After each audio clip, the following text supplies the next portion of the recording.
지난 1강 말씀을 통해서 우리는 예수님이 인류 구원의 역사의 계시의 완성자로서 구약의 모든 선지자들보다 또 천사들보다도 훨씬 뛰어나신 분이심을 배웠습니다. 또한 이 예수님은 하나님의 아들로서 세계의 창조자가 되시고 영존하시며 온 세상을 다스리시는 영원한 왕이 되십니다. 우리는 이 예수님의 말씀을 받은 자들로서 이 땅에서 말씀을 유념하는 삶을 살아야 합니다. 우리가 계시의 완성자이신 예수님의 말씀을 붙들 때 죄의 탕류가 넘실대는 이 세상을 이기고 생명력 넘치는 승리의 삶을 살 수 있습니다. 자, 그러면 예수님께서 구체적으로 어떻게 계시를 완성하셨으며 우리에게 어떤 은혜를 베풀어 주셨습니까? 오늘 우리가 공부할 내용은 예수님께서 우리를 위해 하신 일이 무엇인가, 또 우리가 어떤 은혜를 누리며 살게 되었는가를 말해주고 있습니다. 본문 말씀을 통해 이를 배우고 실제 삶 속에서 주님이 베풀어 주시는 이 은혜를 풍성하게 누리는 저희들이 될 수 있기를 기도합니다. 저자는 지난 1장 말씀을 통해 신분과 사역면에서 천사보다 훨씬 뛰어나신 예수님을 증거했습니다. 그런데 저자는 구속 역사가 완성된 이후 장차 오게 될 영원한 세상에서 그 천사의 위치에 대해서 다시 한번 언급하고 있습니다. 5절을 보십시오. 당시 유대인들은 하나님의 나라가 도래하면 성도들은 천사를 섬기게 될 것이라고, 그곳에서 천사를 섬기게 될 것이라고 생각했습니다. 왜 그러냐면 구약 성경을 보면 아주 천사는 굉장히 위대하고 큰 일을 하는 자들이었죠. 그래서 여호와의 사자가 선지자들에게 하나님의 뜻을 알려주기도 하고, 또 우리의 인생 문제를 천사들이 해결해 주기도 하고, 또 소돔과 고모라가 멸망할 때는 롯의 가정을 이끌어 이제 그 심판을 피하게 하는 구원자의 역할도 한 것을 볼 수 있습니다. 이 때문에 유대인들은 장차 이 새로운 세상이 도래하게 되면 우리는 이런 천사들을 이렇게 섬기면서 복종하게 될 것이라고 생각했습니다. 그러나 저자는 장차 올 세상을 천사들에게 복종하게 하심이 아니니라고 말하고 있습니다. 그 이유는 장차 올 세상을 완성하는 데 있어서 천사들의 한 역할은 아무것도 없기 때문입니다.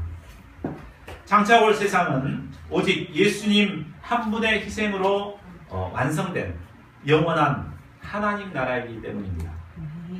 우리는 장차 예수님께서 다시 이 땅에 재림하실 때 예수님과 함께 그 나라에 들어가게 됩니다. 그리고 그곳에서 신자들은 영원한 하나님 나라에서 영원한 이 왕이 되시는 이 예수님을 섬기며 예수님과 함께 영원토록 왕노릇을 하게 될 것입니다. 아멘. 자, 그러면 장차 올 영원한 세상을 만드시기 위해 예수님께서 하신 일은 구체적으로 무엇입니까?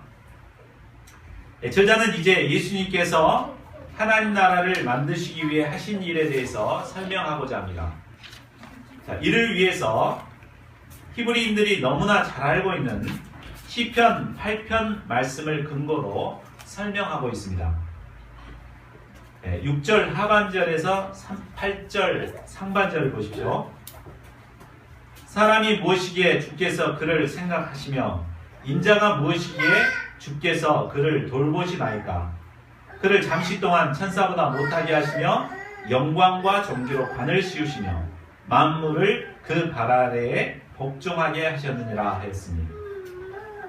자, 이 말씀은 원래 이 다윗 왕이 자신에게 베푸신 그 하나님의 은혜를 생각하면서 시로 쓴 내용입니다. 다윗 왕은 장차 올 그리스도의 그림자로서 그의 노래 속에는 앞으로 예수님께서 당하실 일을 말해주고 있습니다. 이 시 속에 보면 예수님께서 행하셔야 할 일이 세 가지로 나오고 있습니다. 그 첫 번째는 잠시 동안 천사보다 못하게 되는 일입니다. 그죠? 한번 넘겨보시죠. 예, 잠시 동안 천사보다 못하게 되는 일이고, 그리고 두 번째는 또 넘기시고 영광과 존귀로 간을 시움받는 일입니다. 그리고 세 번째는 만물을 그 발 아래에 복종하게 하는 일입니다. 이 세 가지 일은 하나님께서 친히 예수님을 통해서 이루시고자 하시는 일이었습니다. 그래서 세 문장 모두 수동형으로 쓰여 있습니다. 예수님이 이걸 얻는 게 아니고 하나님께서 예수님에게 이런 일을 세 가지를 이루어 주십니다. 하나님께서는 예수님을 잠시 동안 천사보다 못하게 하십니다.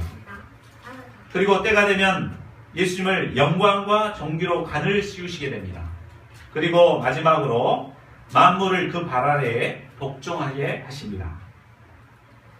그런데 첫 번째와 두 번째 일은 이미 예수님을 통해서 이루셨습니다. 그러나 마지막 세 번째 일은 아직 이루어지지 않았고 앞으로 장차 이루어질 일입니다. 그래서 저자는 만물로 그에게 복종하게 하셨은즉 복종하지 않는 것이 하나도 없어야겠으나 지금 우리가 만물이 아직 그에게 복종하고 있는 것을 보지 못하고 라고 말하고 있습니다.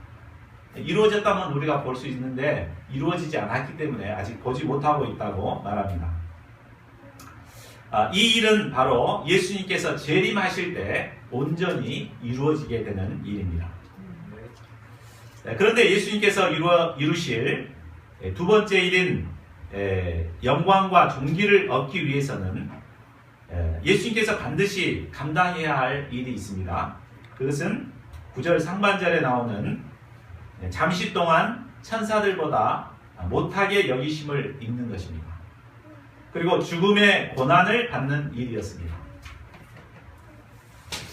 지난 1장에서 저자는 예수님께서 천사들보다 훨씬 뛰어나신 하나님의 아들이시오 창조주 하나님이 되심을 증거했습니다. 이런 예수님이 천사들보다 잠깐 동안이나마 못하게 하심을 입었다는 것입니다. 자, 이것은 무엇을 말할까요? 바로 하나님이신 예수님께서 천사보다 못한 인간의 몸을 입고 오셨다는 것을 말합니다. 하나님의 본체가 되신 예수님께서 인간의 몸을 입으셨다는 것은 비유를 한다면 마치 인간이 재래식 화장실에 있는 구더기를 구원하기 위해서 인간의 몸을 버리고 구더기가 되었다는 거나 마찬가지입니다. 그리고 죽음의 고난을 받으셨습니다. 죽음의 고난을 받으셨다는 것은 바로 십자가에 못 박혀 죽으신 것을 말합니다. 이 말은 능동형으로 쓰여 있습니다. 아까는 수동형으로 세 가지들이 쓰여졌지만 이 고난을 받고 또 천사보다 못하게 되는 것은 이제 능동형으로 쓰여 있습니다. 예수님께서는 연약한 육신의 몸을 입으셨지만 구원의 역사를 이루시기 위해 자발적으로 십자가의 고난을 감당하시고 죽음을 스스로 당하신 것입니다. 사람들은 고난과 죽음을 실패요 끝이라고 생각합니다. 그러나 예수님은 고난과 죽음으로 끝난 것이 아니라 하나님의 능력으로 부활하사 영광의 주가 되셨습니다. 예수님은 부활 승천하신 후 하나님 보좌 우편에 앉으셔서 만유의 주관자로서 지금은 세상을 통치하고 계십니다. 그러므로 예수님의 십자가는 실패의 십자가가 아닙니다. 영광의 십자가요, 승리의 십자가요, 또 대속의 십자가요, 사명의 십자가입니다. 9절 하반절은 예수님께서 죽음의 고난을 받으신 이유를 설명하고 있습니다. 우리 이를 행하심은 다시 한번 읽어볼까요? 시작. 이를 행하심은 하나님의 은혜로 말미암아 모든 사람을 위하여 죽음을 맛보려 하심이라. 예수님께서 죽음의 고난을 받으신 이유는 죽음의 고통에 시달리며 죽어가고 있는 우리 모든 인간들을 위해서였습니다. 죽음은 고통스러운 것입니다. 죽어보지 않았지만 다 알죠? 죽음이 고통스럽다는 것을. 아무도 죽음을 맛보고 싶지 않습니다. 더군다나 예수님이 맛보셔야 할 죽음은 어떤 죽음입니까? 십자가에 달려 죽는 죽음입니다. 이 십자가형은 인간이 고안해낸 형벌 중에 가장 고통스러운 죽음이라고 합니다. 1000번 이상 까무러칠 정도의 고통이 따르는 죽음이었습니다. 그러나 그 고통이 아무리 크다 할지라도 모든 사람을 살리기 위해서 예수님께서는 기꺼이 이런 십자가의 고통스러운 죽음을 맛보신 것입니다. 사람들은 죄와 허물로 인해 고통스러운 삶을 살고 있습니다. 모든 인간은 죄로 인해 고통에 시달리며 살다가 결국은 죽음의 고통을 맛보게 되고 또 죽은 후에는 영원한 심판에 처해져서 영원히 고통 속에 살아야 합니다.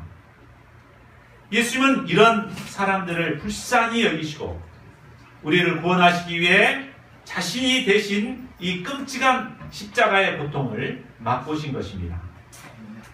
예수님께서 이처럼 우리 대신 죽음의 고통을 맛보셨기 때문에 우리는 더 이상 죽음의 고통을 맛보지 않아도 됩니다. 예수님의 십자가의 희생으로 말미암아 이제는 심판에서 옮겨 영원한 구원의 은혜를 누리게 된 것입니다. 이 시간 죽음의 고난을 맛보시고 우리를 구원해 주신 예수님의 대속의 은혜에 감사와 찬송을 돌려드립니다. 아멘. 자, 10절을 보시죠.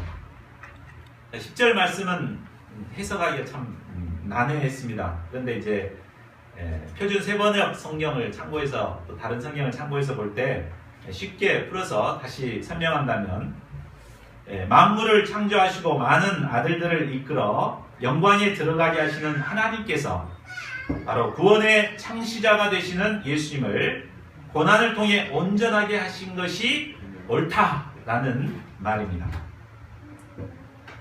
자, 이 말은 곧 하나님께서 모든 사람을 위해 십자가의 죽음을 맛보신 예수님께 반드시 영광과 존귀로 관을 씌우는 것이 너무나도 정당하고 합당한 일이라는 것입니다. 예수님께서 죽음을 맛보심으로 많은 사람들을 구원하셨기 때문에 예수님께서 이제 영광을 받으시는 것은 너무나도 당연하고 마땅한 일입니다. 자, 그러면 저자가 왜 계속해서 고난을 통해서 영광을 얻으신 예수님을 강조하고 있을까요? 자, 그것은 현재 고난을 받고 있는 히브리 성도들을 돕기 위해서였습니다. 현재 유대교 크리스찬들은 열악한 환경에서 신앙생활하고 있었습니다.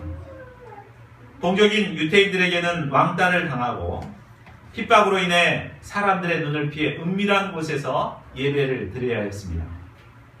거기다 앞으로 핍박은 더욱 거세지게 되고 그들은 순교의 피도 흘려야 하는 고난을 감당하게 됩니다. 자, 이런 고난만 생각하면 당장이라도 신앙을 버리고 다시 유태교로 돌아가고 싶었을 것입니다. 그러나 이때 그들이 바라보고 붙들어야 할 것은 자신들이 당하는 고난이 아니라 고난을 통해서 영광을 얻으신 예수님이었습니다. 그들이 당하는 현재의 고난은 힘들고 어렵지만 장차 그들에게 주어질 영광과 비교하면 정말 비교할 수 없는 큰 것입니다. 자, 로마서 8장 18절은 말하고 있습니다. 생각하건대 현재의 고난은 장차 우리에게 나타날 영광과 비교할 수 없도다. 그들은 고난 후에 올 영광을 바라보고 현재의 고난을 믿음으로 감당해야 했습니다. 자, 기독교 복음의 핵심의 교리는 바로 고난을 통해서 영광에 이른다는 것입니다. No cross, no crown. 십자가 고난 없이는 부활의 영광이 없는 것입니다. 영광을 얻기 위해서는 반드시 고난을 감당해야만 합니다. 그러나 사람들은 고난 없이 영광만 얻고자 하는 정당하지 못한 도둑놈 신발을 가지고 있는 것 같습니다. 특히 요즘처럼 풍요의 시대를 살고 있는 오늘날은 더욱 그러합니다. 그래서 사람들은 신앙생활을 하더라도 좀 더 편하고 좀 더 우아하게 신앙생활하고자 합니다. 큰 교회에서 기독교 문화를 누리면서 이렇게 신앙생활을 하고자 합니다. 그러면서도 영광 받기는 되게 좋아합니다. 전도는 하지 않으면서 양들이 오기를 기다립니다. 제가 그랬습니다. 수고하고 씨를 뿌리지 않으면서 열매를 거두기를 기대합니다. 그러나 고난 없이는 결코 영광이 올 수 없습니다. 하나님께서는 우리에게 영광을 주시기 위해 먼저 우리에게 고난을 주십니다. 우리가 감당하는 고난은 영광을 얻기 위해 반드시 감당해야 할 과정일 뿐입니다. 이 고난 뒤에는 영광이 기다리고 있음을 바라봐야 합니다. 아멘. 현재의 고난은 다시 올 영광을 바라보며 믿음으로 감당해야겠습니다. 아멘. 물론 고난 없이 영광만 바라는 우리의 죄악된 본성으로는 참 고난을 감당하기가 쉽지 않습니다.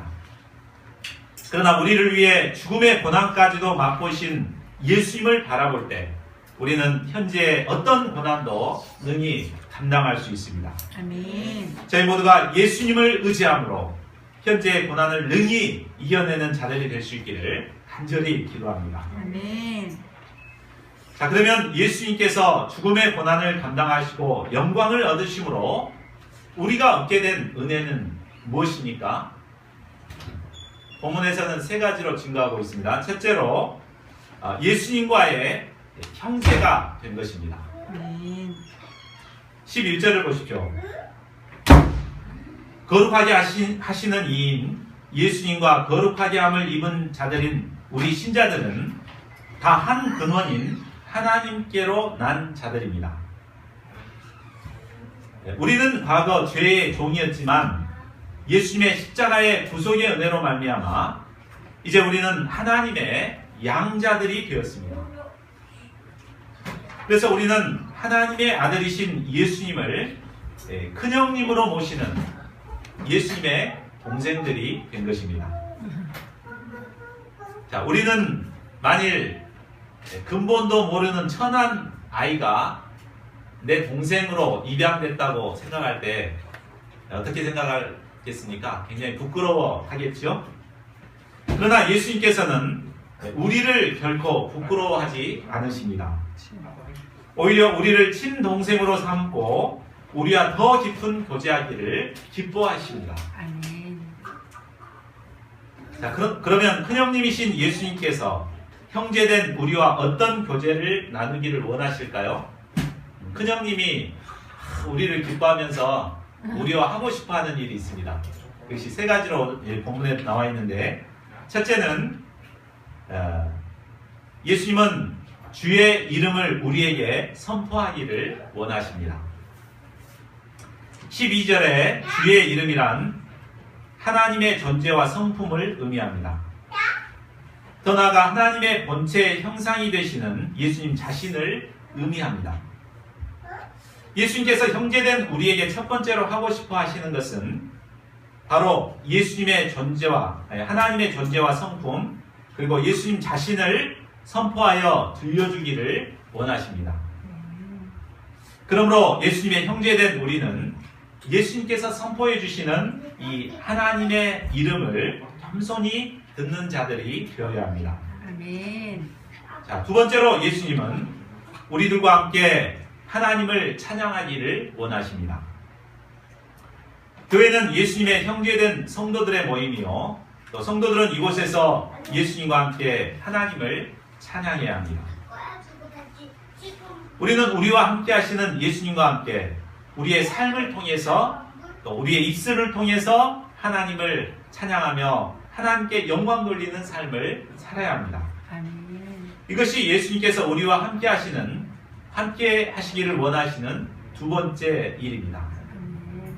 자, 셋째로 예수님은 우리와 함께 하나님을 의지하기를 원하십니다. 아멘. 영광을 얻으신 예수님께서는 하늘과 땅의 모든 권세를 가지셨기 때문에 더 이상 하나님을 의지할 필요가 없으십니다. 그러나 믿음이 연약한 우리를 돕기 위해서 예수님은 겸손히 낮아져서 우리와 함께 하나님을 의지하는 삶을 살고자 하십니다. 우리는 우리 곁에서 도우시는 이 예수님의 도우심으로 말미암아 하나님을 믿는 믿음의 삶을 살아갈 수가 있습니다. 자, 이 삶을 통해 볼 때 예수님께서 우리를 구원하시고 우리를 예수님의 형제로 삼으신 것은 바로 우리와 친밀한 교제와 사귐을 갖기 위한 것임을 알 수 있습니다. 아멘.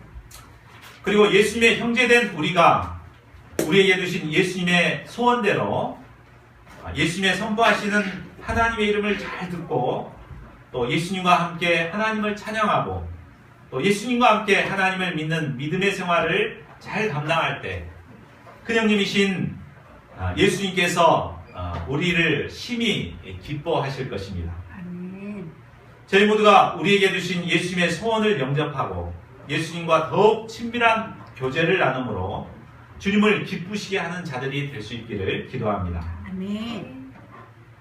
자, 예수님이 고난 받으심으로 우리가 받은 은혜의 두 번째는 바로 마귀의 권세로부터 우리를 해방시켜 주신 것입니다.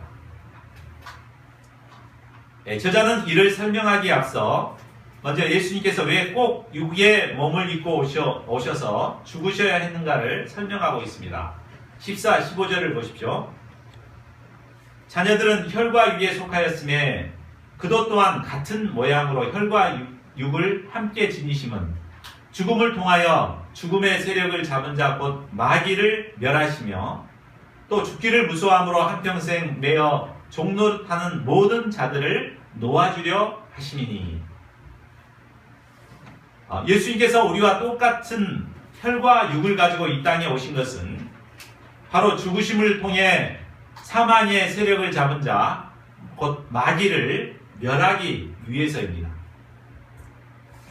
마귀는 범죄한 천사들로서 하나님의 보좌를 넘보다가 땅으로 쫓겨나 땅의 흑암의 권세를 잡게 되었습니다. 호랑이를 잡기 위해서는 호랑이 굴로 뛰어 들어가야 하듯이 세상의 권세를 잡고 있는 마귀를 멸하시기 위해서는 예수님께서 혈과 육을 입고 이 땅에 오셔야만 했습니다. 그리고 마귀가 잡고 있는 죽음의 세력을 멸하시고 또 그 마귀를 멸하기 위해서는 예수님께서 반드시 죽음을 당하셔야 했습니다.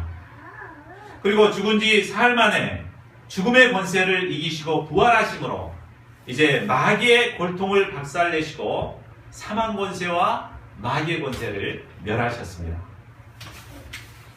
로마서 6장 23절은 죄의 삭은 사망이라고 말합니다. 우리 인간들은 죄를 범함으로 모두가 사망에 이르게 되었습니다. 그리고 사망의 권세를 잡은 마귀는 사망 권세와 두려움을 우리에게 심음으로 우리를 종으로 삼아버렸습니다. 마귀는 시시때때로 우리에게 사망 권세를 심습니다. 죽음에 대한 막연한 두려움, 허무, 무의미, 절망 등 이런 사망 권세를 우리의 마음 가운데 심습니다. 그래서 이 두려움에 사로잡힌 자들은 아무런 힘을 쓰지 못하다가 결국 마귀의 종이 되어 불의를 행하게 되고 결국은 멸망의 길로 갈 수밖에 없습니다. 결국 우리 인간들은 사망의 두려움에 얽매여 한평생 마귀에게 종노릇하다가 죽어 영원한 심판에 이를 수밖에 없었습니다. 이런 인간들을 불쌍히 여기신 예수님은 천사보다 못한 혈과 육을 가진 인간의 몸을 입고 오셨습니다. 그리고 십자가에서 죽으심으로 죽음의 세력을 잡은 마귀를 멸하신 것입니다. 아멘. 그런데 여기서 멸하셨다는 말은 완전한 소멸을 말하지 않습니다. 이것은 무기력하게 하다, 힘을 쓰지 못하게 하다라는 의미입니다. 곧 마귀는 완전히 소멸된 것이 아니라 무력하게 된 것일 뿐입니다. 그래서 여전히 우리에게 사망 권세를 심고 또 우리를 그의 종으로 만들어버리고자 역사합니다.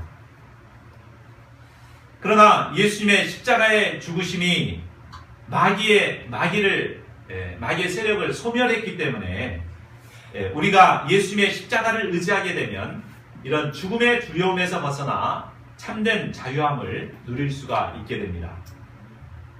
저자는 14절에서 마귀를 가리켜서 죽음의 세력을 잡은 자라고 말하고 있습니다.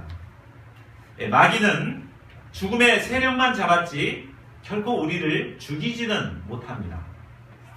다만 죽음의 세력을 동원해서 우리에게 겁만 줄 뿐입니다.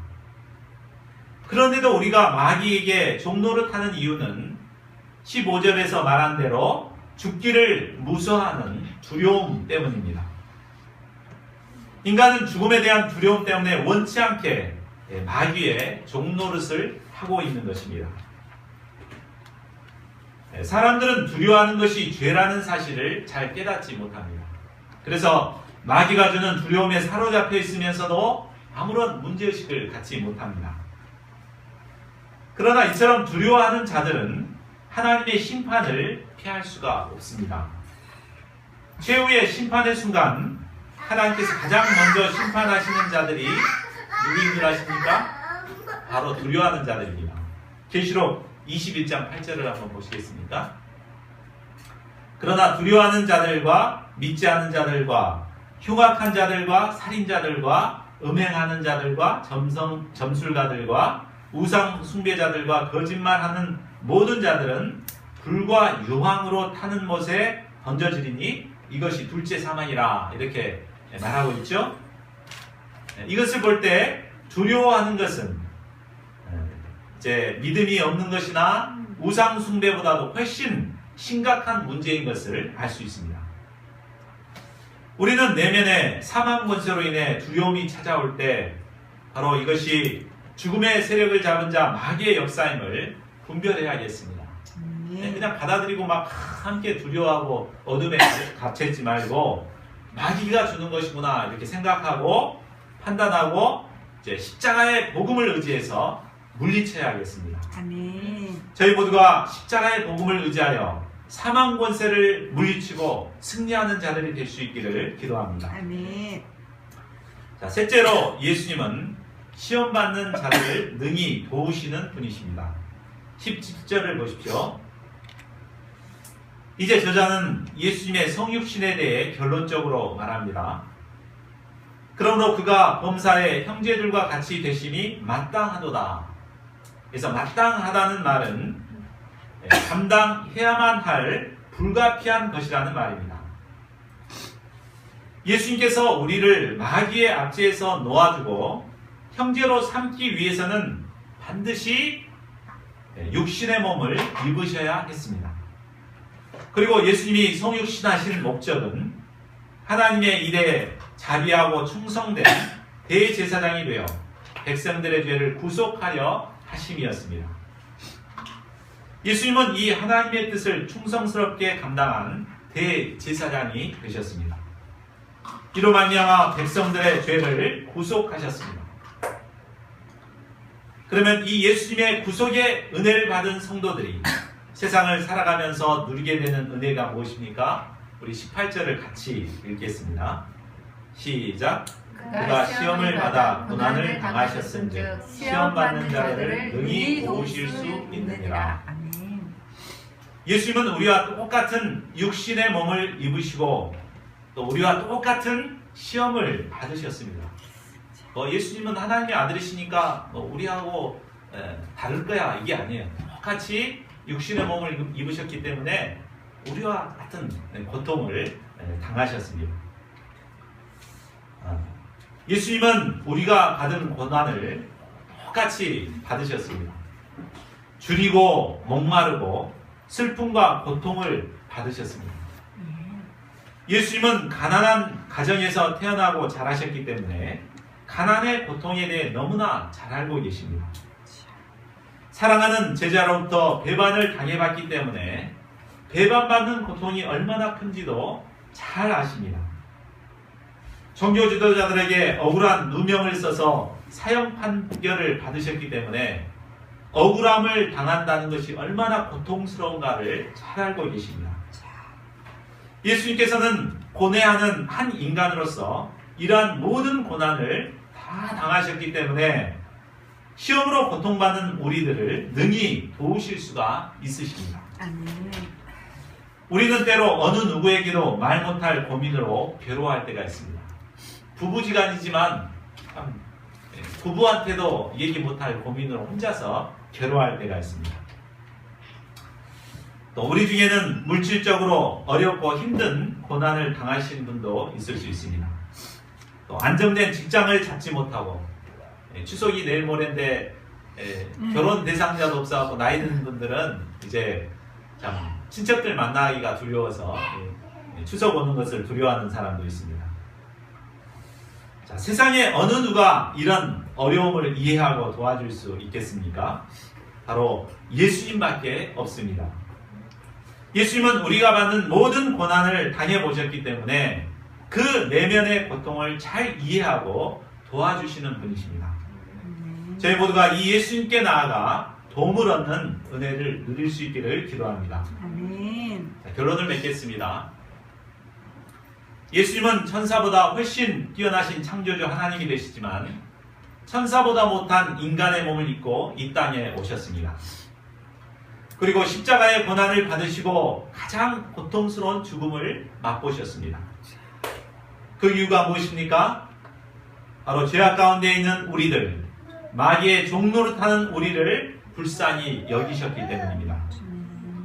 이 예수님의 고난과 희생으로 말미암아 우리는 이제 예수님의 형제가 되어 예수님과 함께 교제하며 하나님을 섬기게 되었습니다. 아멘. 사망 권세에서 벗어나 참 자유를 누리며 승리의 인생을 살게 되었습니다. 아멘. 저희 모두가 우리를 위해 죽음을 맛보신 예수님을 의지함으로 이런 승리의 삶을 살아갈 수 있기를 기도합니다. 아멘. 이 시간 우리를 위해 죽음을 맛보신 예수님께 감사와 찬양